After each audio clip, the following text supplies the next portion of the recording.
to 12 tone, or to put that another way.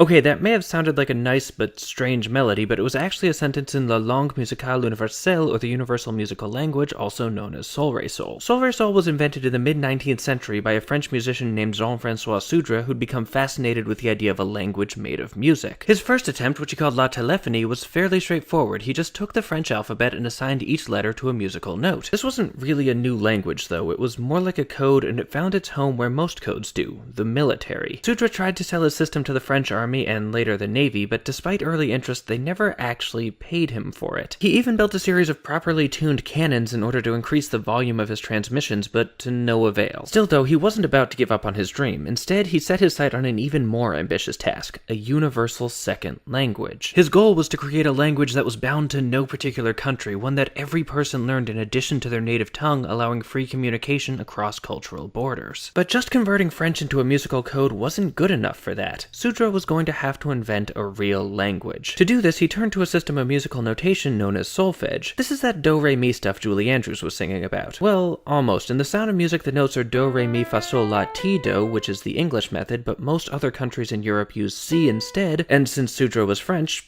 that's what he did. Anyway, having so few possible syllables presents a fairly obvious problem. In English, it's hard to even guess how many single-syllable words there are, but one estimate I found puts it at roughly 7,000. Sol Re Sol, on the other hand, has 7. These are reserved for only the most basic elements of communication like yes, no, and the. Two-syllable words aren't much better. There's 49 possible combinations used for things like pronouns, greetings, and common descriptors like good and bad. They're also used for conjugation. Sol Re Sol can't fit a bunch of different words for each verb, so instead it has one verb form, the present, and then just uses a set of two-syllable words to tell you about the tense. But where things get really interesting are the larger words, which have the room to build in some structures. Three-syllable words are loosely divided into groups of 6 based on the first two notes. Words starting with sol-si are based on fun and games, including run, laugh, and smile. Words starting with re-la, on the other hand, are negative traits like misanthropy, distrust, and intolerance.